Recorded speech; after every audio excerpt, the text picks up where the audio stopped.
It is a delight to introduce Doron. I was probably the one with my hand going, let's invite him, because I am always thrilled to be in his presence as a teacher. Um, and it's a real joy that he's joining us tonight in that role rather than in the back handling tech. Uh, Doron was born and raised in Israel. His journey spans from youth leadership to modern ballet, tech, 2 decades of storytelling for Israeli TV, and then in the US, he delved into documentary production and spearheaded Sonoma County's Jewish and Israeli film festivals. Now he's happy to serve on the Commonweal Staff. It is just always a treat to be in his presence and to learn from him. And I'm delighted we're all here together, and I'm going to not take up any more time. Thank you, Derlin. Thank you, Barbara, and thank you, everybody, for joining us tonight.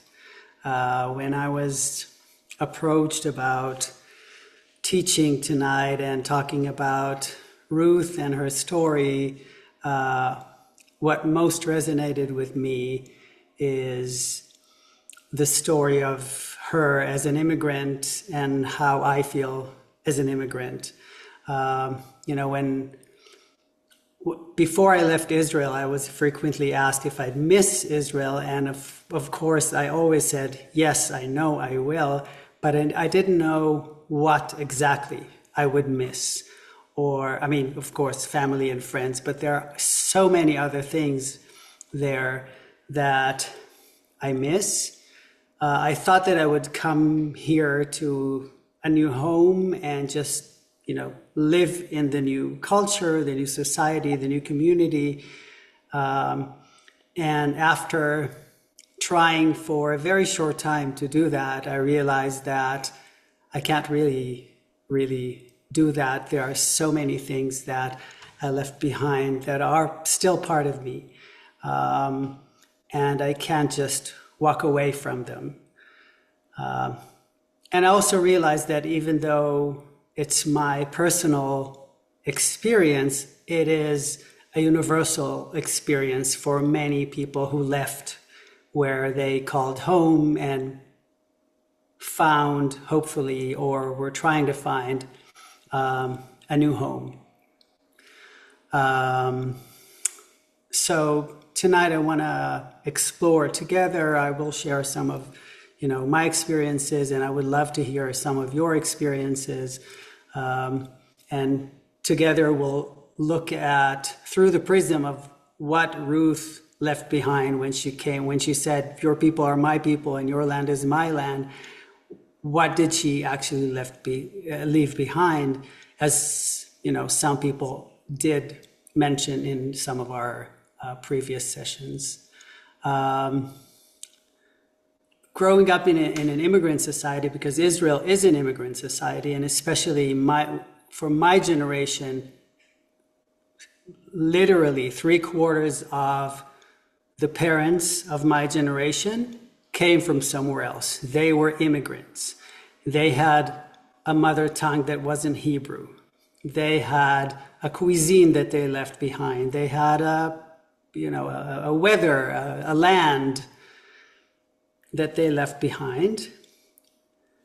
So you would think that it would set us up to empathize with people who are leaving one place, but in fact, the melting pot narrative and the story about some people who actually fled where they were and came to Israel for safety made it so that it wasn't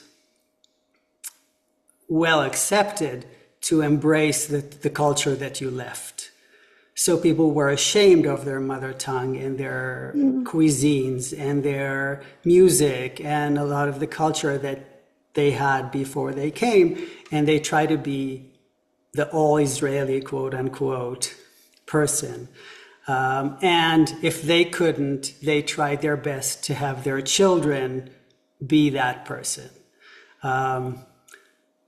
And I think, if you look around you here in America, you'll see similar stories in immigrant communities, right? Where parents leave wherever they live and they hope that their children will be all American and immersed and assimilated and, all these words that in many senses erase cultures.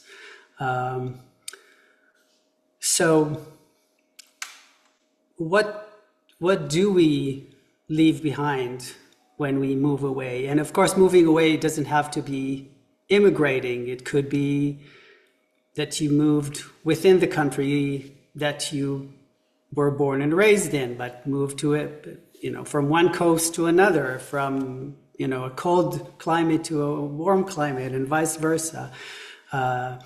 You moved jobs, careers. There are many ways to be a transplant or to be away from all the social scaffolding that we have and we don't even notice are there, right?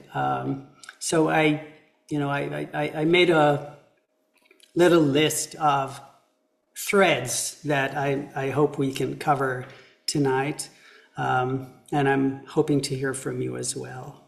So the first thread I want to follow is the loss of being known. When you are in your community, where you are, where you grew up, where you understand the culture, a lot of the time, family and friends and colleagues provide a mirror that reflects your identity back at you, and you share context. And a lot of things don't even need to be spoken, or can be spoken in short code. Like you say one sentence and people understand what you mean, or you make a face and people understand what you mean. And when you immigrating, it erases a lot of this overnight for some, right? It forces you to navigate a world as a blank slate in some senses. And for some people, it is an opportunity to reinvent yourself. You don't have to be that person that you were back there, and to have the preconceptions that people had about you.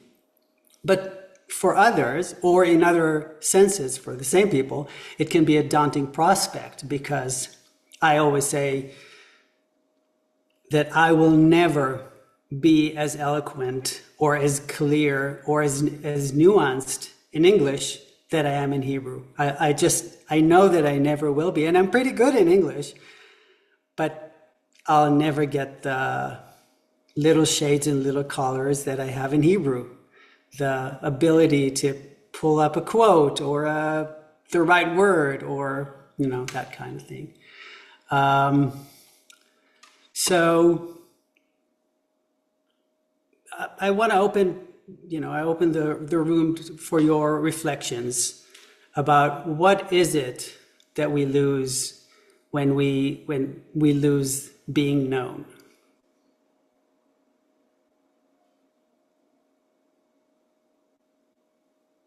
Yes, Joanne. When you first started talking, I was thinking about my ancestors. I have two grandmothers who were born in the United States and two grandfathers who weren't born in the United States. And so I started to think about the radical change of moving from Eastern Europe for my grandfathers. I know Manoli moved from Greece, and he can't tell us all the difference in the culture, but he was just letting you know. It's the radical difference. I don't know about my grandfather who died when I was 4. Well, I know about him, but I don't know what that change was. But my other grandfather, he was Manoli, please be quiet. He was one of those people who were on the ship and threw away their tefillin and shaved off his paises. And he wanted to be American no matter what. He lost his accent. He didn't completely reject his Hasidic background, but he became a Reconstructionist. Back in those days, the Reconstructionists were it was a very basic Judaism. So he thought that would make him happy. I'm not sure that he ever got there. So he created his world. My two grandmothers, I don't know, they were born here, so they didn't really do a lot of radical moving. I've moved a lot. And every time it's different. Some places, I don't know, some places feed who you are and you become more of who you are. And other places help you discover things that you hadn't known before. And I'll leave it at that for now. To Barty. Thank you, Shamad. Yes, Rita. Thank you for leading us in this cracking open of immigration. I moved from the East Coast. I actually usually say I'm from the East Coast because when I say New Jersey, and then I make a joke like I was a bridge and tunnel person, you know, I didn't come from New York, and I certainly didn't come from Manhattan. So there's that, and I fled New Jersey to come to California. It's a long story. It's a 78-year-old story here, but I'll try to get to the point. I only recently have become aware of how East Coast Jews, especially, we have these, now I'm generalizing here, but okay, no, I won't go into this parallel with my best friend who's a Gentile. She has manners. I don't. I don't like manners. I feel constrained by manners. I mean, I'm not saying that. What am I saying? I'm in this sort of breakout group with people who are mostly from our synagogue, and we're all Jewish. Most of us are from the East Coast. Most of us happen to be lesbians, and we crack each other up. I mean, 1/4 of the way through a joke, and everybody knows where we're going, and everybody's rolling their eyes and giggling, and it's kind of okay to interrupt each other as well. I mean, I've been telling my best friend who's not Jewish, well, she's sort of honorary Jewish, that I know how to speak and listen at the same time. She does not think that's possible. She thinks I'm rude, that I interrupt. So that's been quite an immigration. I mean, I know there are Jews here in California, but I don't know. It's like, because there's no accent in California, I think that's very telling. You know, on the East Coast, you can hear somebody's from Philly or New York or the Bronx or North Jersey or Jersey, or, you know, those little nuances. So anyway, for the first time, I'm kind of missing my roots. I don't want to go back to little tiny New Jersey. Don't get me wrong. Mosquitoes, humidity, no. And I think, you know, for me, it's not about wanting to go back. It's acknowledging the roots, it's acknowledging that it's there. Yeah. Cindy, you raised your hand. When I think of immigration, I think of my mother, who was born in Budapest, Hungary. And she was 3 years old when her and her parents moved to the United States in 1939. So auspicious year. And I think about, you know, what she gave up is they moved to, you know, with family in Cleveland for a bit. And then my grandfather, who was a doctor, got a job in Boston. They settled in Brookline, Massachusetts, which is now a very, very Jewish area. But back then it wasn't. And the only way they could find housing was if they promised not to tell anyone they were Jewish. So my mother didn't know she was Jewish till she was 12. Wow. And I just think of, my God, talking about what you lost. Because in Hungary, her uncle was chief rabbi of the great synagogue right in Budapest.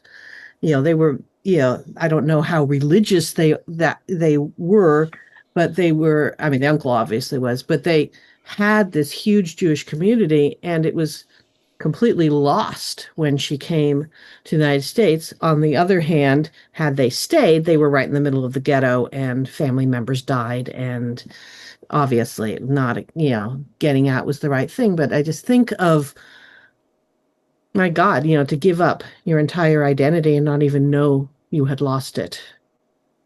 Right. Right. And there's a whole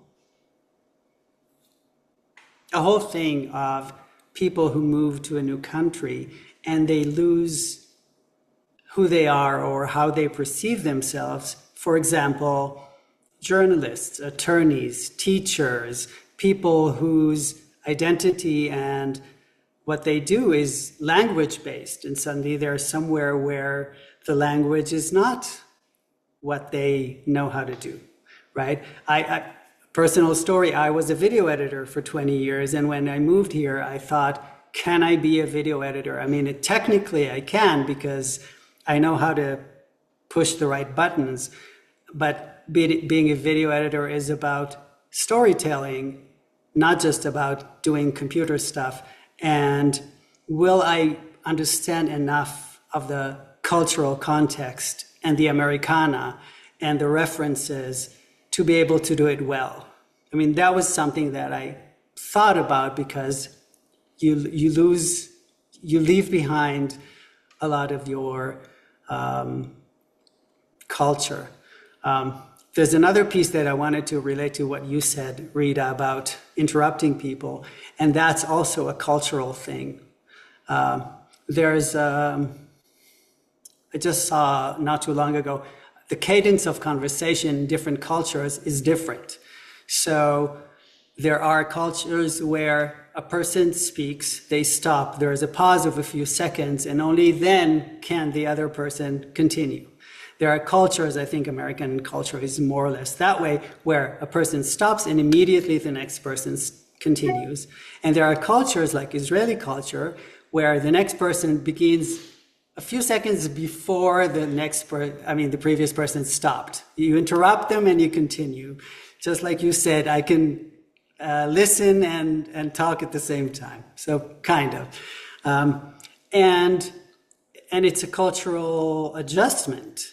Like, I had to teach myself to wait until the very end of the sentence and not even 2 words before the very end, because it was rude, because I didn't want to be perceived as rude, because I wanted to respect the other person and for them to understand that I was respecting them, even though in my culture, I didn't need to wait until the very end of their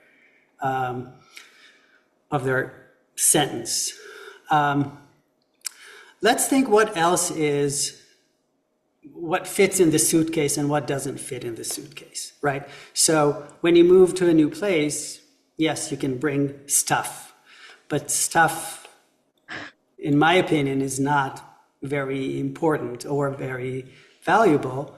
But there are many things that you can't put. So, for example, food. That's a huge one, right? Some people, when they move, they bring their recipes with them. Some don't. Some don't know how to. Some find it hard to even find the ingredients for what they were used to eating back where they came from. And food is not just, what you have for lunch. It's culture, it's memories, it's love, it's how people show love in many, many cultures, like, come here, I'll feed you kind of thing, and what I will feed you and how much effort I will put into it. And, one example, my grandma would make this specific kube, this specific dumpling for special occasions, because it took her all day to make it. And that's how she showed her appreciation and her love, right? It's not, I threw some, pasta and water and let's pour something out of a jar and that's lunch. And it is lunch. It's a great lunch. I'm not putting it down. I'm just saying that the process of making food is huge. I mentioned language, but also bigger cultural thing, like, in Israel, or there was a Yiddish theater, which as kids we were like, that's weird. Why would you want Yiddish theater? And now it's like, why would you not want Yiddish theater, right? Or, for that matter, theater in any language that you brought with you, or music that you used to listen to and you brought with you, or any piece of culture that you brought with you. When I was preparing for this, I was trying to think, okay, what other things people bring in? Holidays. People bring holidays. We celebrate Cinco de Mayo and St. Patrick's Day, and holidays that people brought from somewhere else that are not native. Well, don't get me started with that, but they are not natively American. They were brought with immigrants, and we some of us celebrate them. And then there's the longing for home. And people talk about where they came from, that home, with longing, and feel the longing. But also, it doesn't mean that the new home is not good or a home in the full sense of the word, right? You can have two homes and you can love two homes. Basha, yeah. Well, my parents were German Jewish refugees, but they loved German culture. And my first language was German. And I went out on the streets of the Bronx to find out nobody spoke what I spoke, and I'm just learning and reflecting about that now, and how that shaped my identity as a child, that I was living in two cultures, the Bronx and this German culture that my parents loved, even though, the Nazis had expelled them from the country. So, what am I saying? So it's just, I don't know, something you said made me think of that. But so they never abandoned that German culture to a point of somehow, I don't know, it's bizarre to me, really. How so? Well, everybody around me, was like they would never buy a German car. Not that we bought a German car, but, this really fierce hatred of Germans because of what they had done. And my parents didn't have that, even though, they were both grew up secularly in Germany, so they weren't identified as Jewish that much. But still, they lost everything. They had to start all over again. But what they surrounded themselves with was the culture, the music, the books, the writing, everything of German culture. In fact, we even sang German Christmas carols in the Bronx. The only reason we could get away with that was because my father was the doctor. And the doctor can do no wrong, you see. So even though nobody else could do that, but we could get away with that because of the status of the doctor. And he took care of so many people. He was devoted to the people of the Jewish people, the refugees. He took care of them. But anyway, it's an interesting way to grow up. Yeah. Thanks, Doron. Ellen, before I go to you, I just want to mention something about that. And this is something that cuts across many immigrant communities. Some totally reject that culture they came from, especially if it wronged them in any way. But many say that, but this is the culture, this is the music, This is, we don't have to throw the baby with the bathwater, and we don't need to lose culture. Yes, Ellen, go ahead. Get rid of that. Yeah. I don't think you have to move far in distance. I had two major moves that I consider major. One was coming up from Southern California in March '87, and one was 5 years ago. I moved from Windsor, had been there about 32 years, to Petaluma. And yesterday I had to go to Windsor, and I had a real weird feeling being there, going back to where I'd been 32 years. And I don't go there too often, but I kind of felt sad when I was there. And then I kind of felt like I didn't even ever really live there anymore. So I lost that connection almost, or that maybe I didn't bring the memories with me to Petaluma. I don't know. It was a really weird feeling. But I don't think you have to move distance-wise to have a sense of change or whatever. It just was a weird feeling. So, but I think it's an emotional thing, not a mileage thing. Yeah, thank you, Ellen. Yeah. Barbara, go ahead. I was thinking that my moving was never permanent. I couldn't wait to leave New York. I never felt I belonged.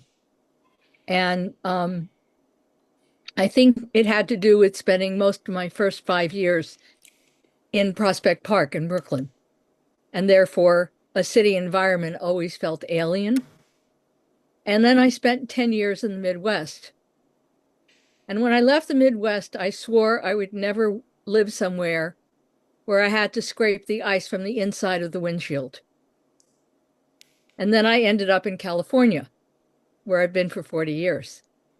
And here I'm sitting saying, how do I rebuild my world? Who are the people who are important to me? What are the places that are important to me? And believe it or not, it's Wisconsin and New York. And it's some of it is the food, although I'm certainly didn't have many food habits from the Midwest other than maybe bratwurst and good ice cream. But it was the people, but it was also the culture. And it was theater and museums and the fact that people were willing to put up with my weird sense of humor when I always said the opposite of what I meant. And I kind of got used to being misunderstood a lot. But it seems at the end of this part of my life that I'm continuing to include the places that are important. And I've never fully acclimated, if you will, to where I've landed. And I bring bits and pieces in. And I'm always willing to be tempted by deliveries of food from places that I lived. So you've asked a very interesting question. And I realized as a child, I thought of myself as a Gemini, and then somebody did my astrological chart in the days when people did astrological charts and found out I was, I had a Gemini rising and another Gemini. So I thought of myself as a double Gemini and always fragmented and willing to be put together. And that's kind of how I see myself. And I'm enjoying the conversation. Yeah. What you said reminded me of another piece of moving, and that's and it's part of language as well, and that's the name. So I have a Starbucks name because if I say Doron, I have to say it 3 times and I have to spell it and they will misspell it and then they will mispronounce it and I don't know that they called my name. And of course I'm generalizing, but that's my experience. And so I have a Starbucks name. I say David or Paul or Peter. And there's a conversation around among immigrants whether we should do it. We should give a Starbucks name or no, they should,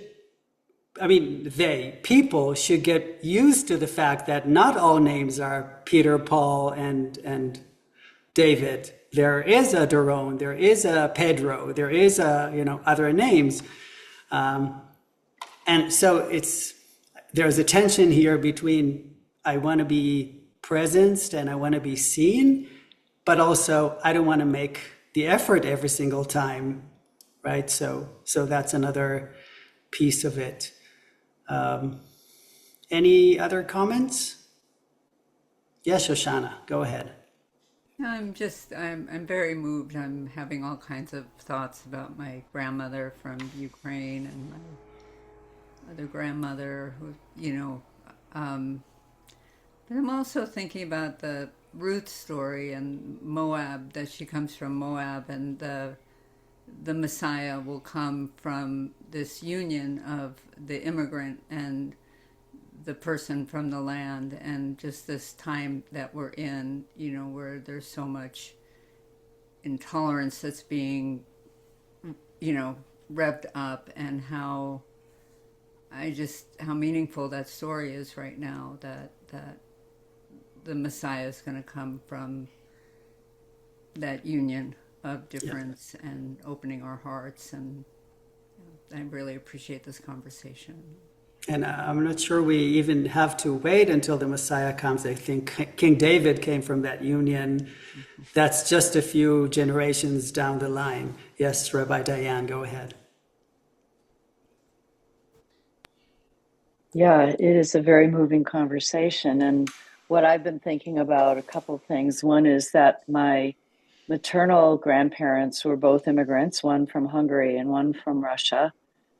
And both of them died quite young. My grandmother I never knew. She died in her 20s, and my grandfather died at the end of his decade of his 60s.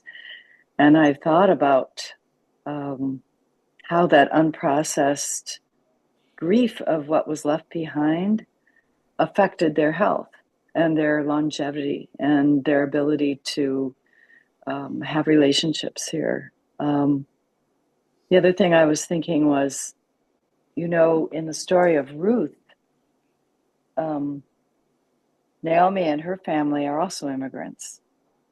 They leave Judah to go to Moab, and the two children die quite young.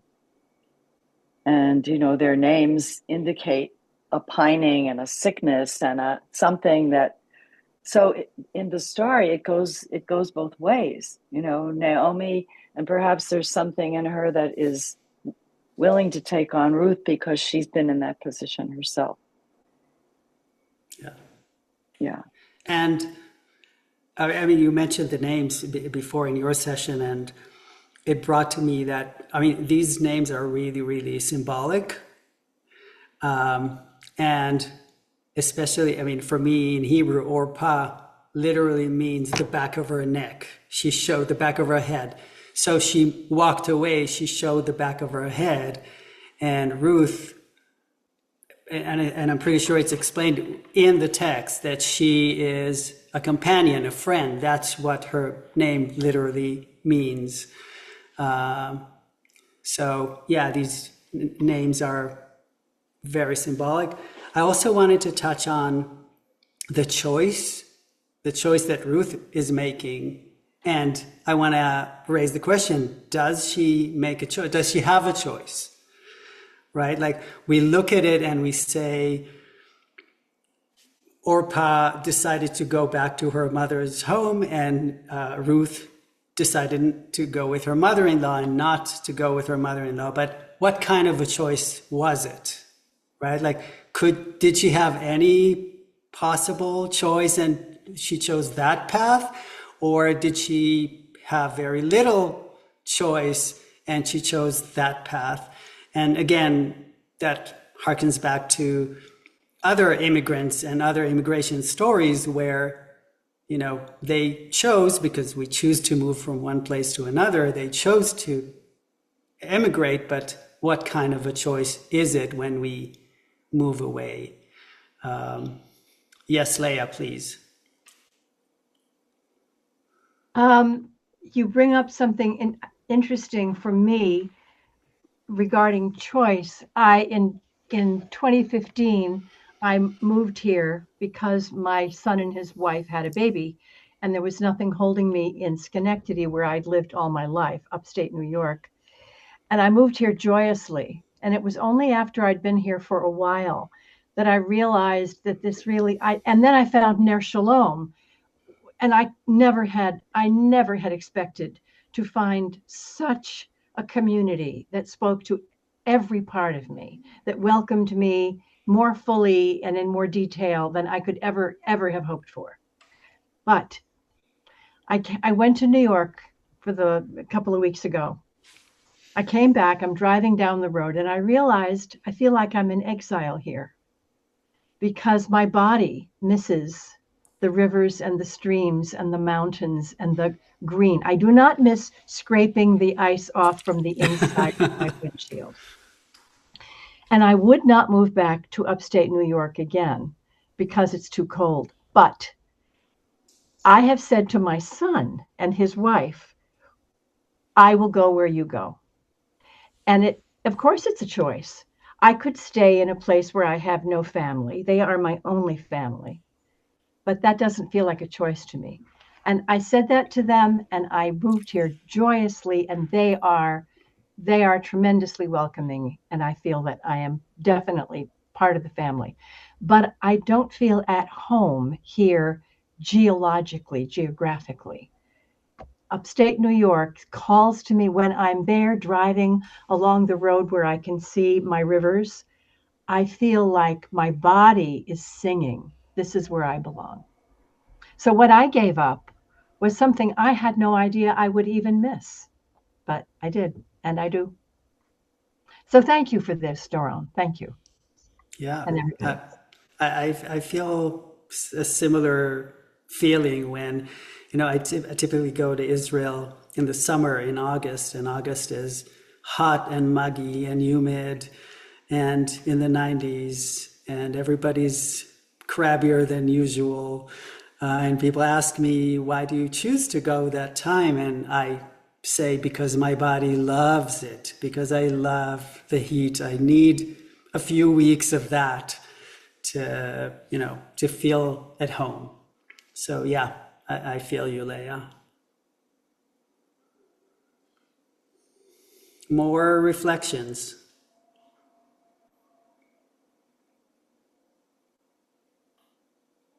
Go ahead, Barbara.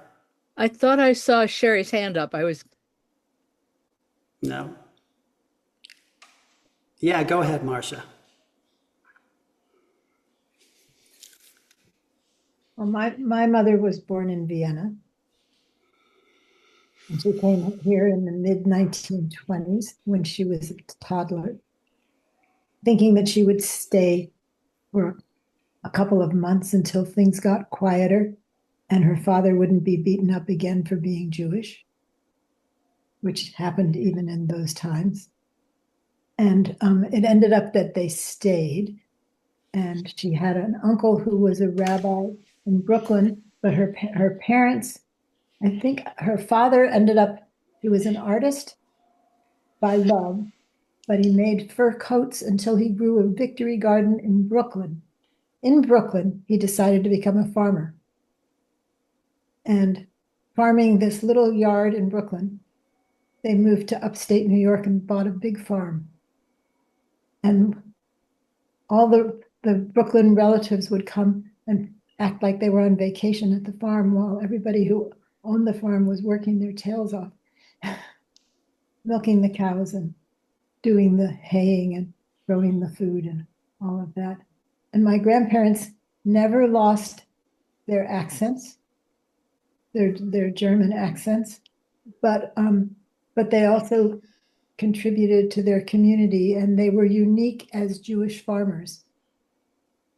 And there were a few Jewish farmers, and my parents moved to Gloversville, New York, which there's a book that was written about it called The Shtetl in the Adirondacks.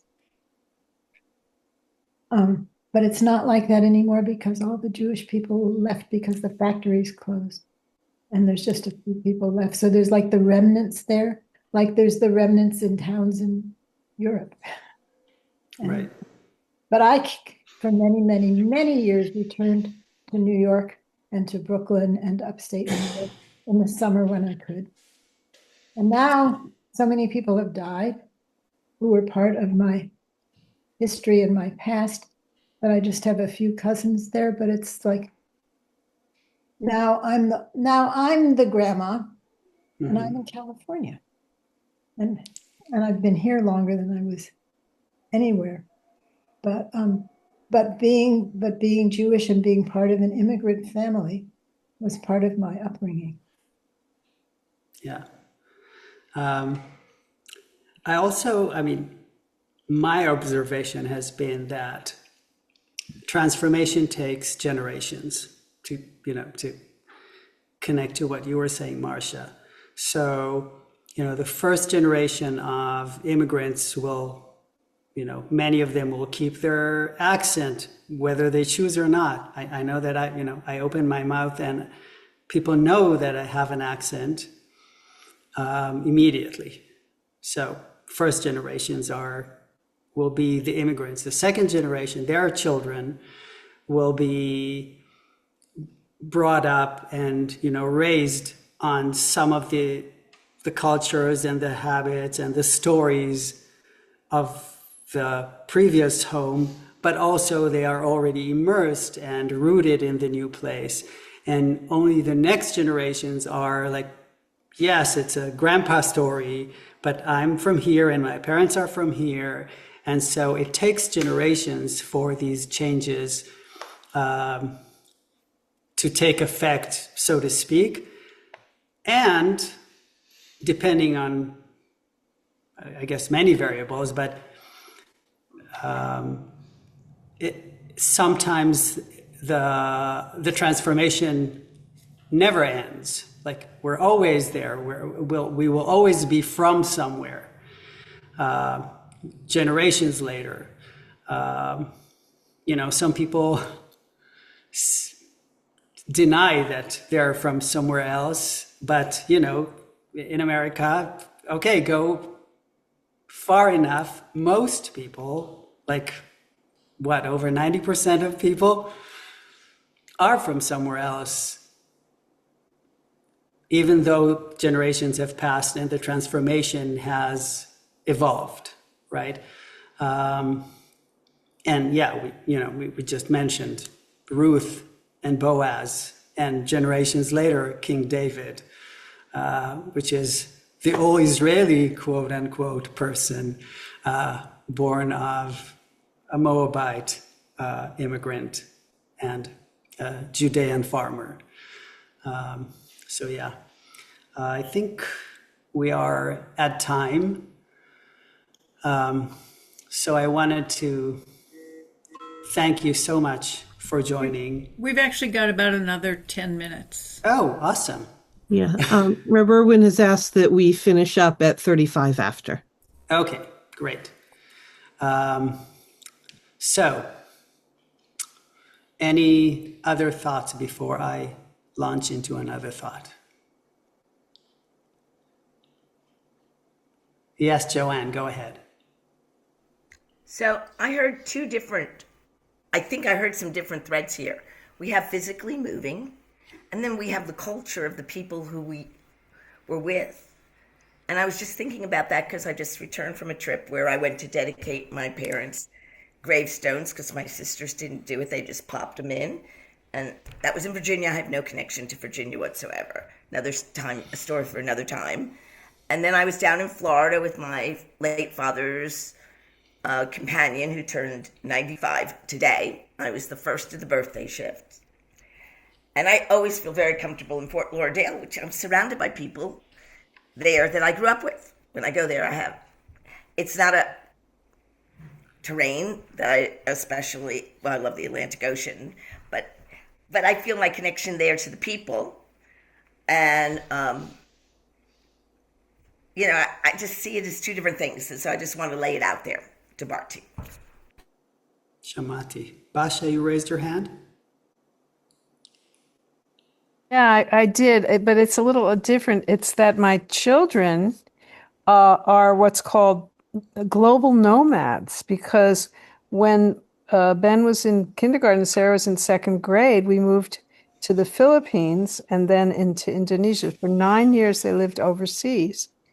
And so they have a very split kind of feeling of that, and often these people marry other people like them that have just been, they born in one country but lived in another country, so they don't know what culture they belong to. And like they, silly example, we missed all the Seinfeld years. Like when people refer to Seinfeld, we weren't there. We were in Asia, which is a silly thing, but it is part of like the culture that if you stay in one place, you grow up and you have these experiences.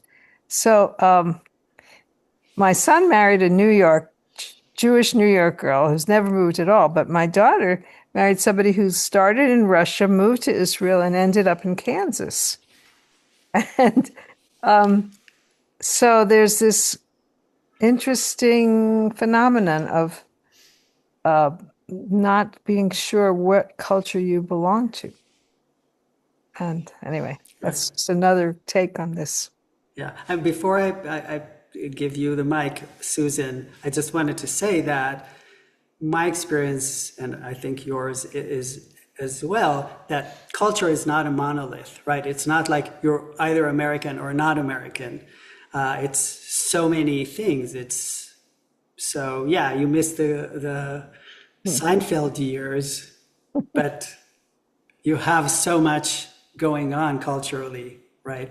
Right. Susan, go ahead. Thank you, Doron, and thank you everybody for sharing your stories. It's great.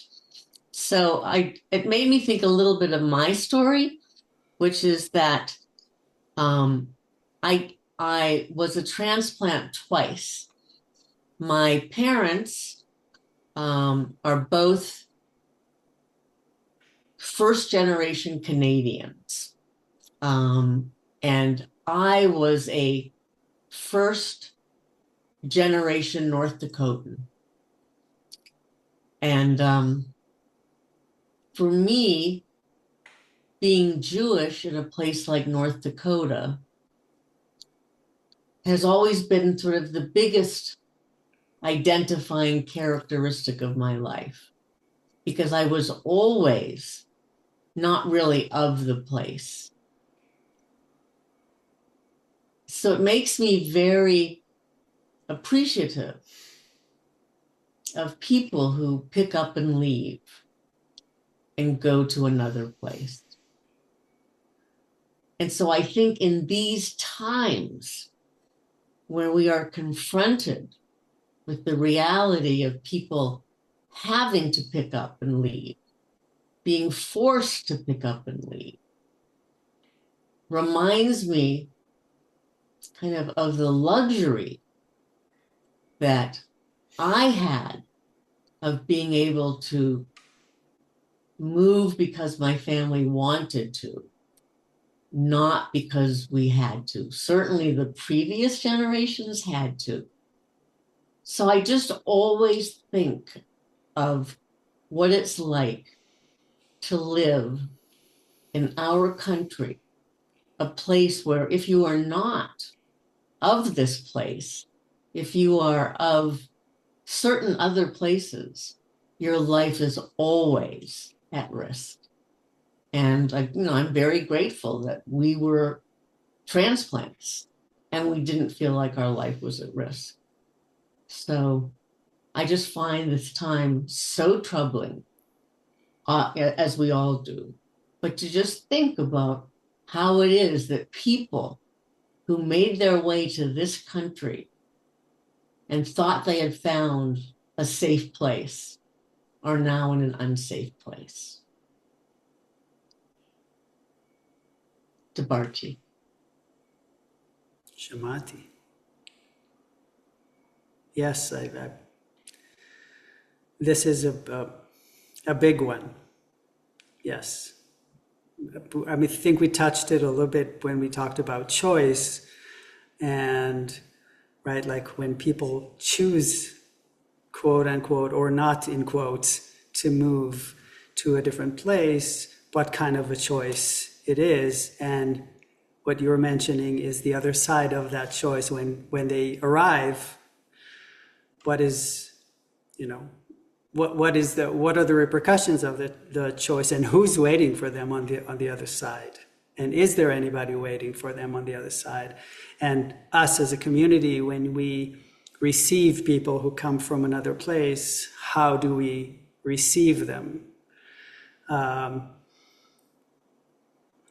do we, open our arms and make it safe and, be welcoming? And that can be in small ways or in big ways. And it has, big implications for the person who's moved. So thank you for that perspective, Susan. I think we're close to time. So thank you so much for Shoshana. Yeah, let's. I don't know with why. Zen brevity. It's I just wanted to share that I had this dream. I was in Switzerland. I think it was the first place I was where people were speaking German, because I haven't been to Germany. And I had this dream that my grandfather was coming and to this apartment in Brooklyn, my grandmother's apartment in Brooklyn, and said, "We're all going home. We're all going home to your grandmother's house." And her house was in Europe. And it was the most moving dream. This grandmother was born here. But I just want to bring that. I mean, I really think about like 1,000 years or maybe longer in one place, and 1 or 2 generations here. And what are we carrying in our souls, of that? And I don't know. I just wanted to bring that into the conversation. Thank you so much for inviting us to talk about this together. Thank you, Shoshana. And thank you, everyone, for joining me in this conversation.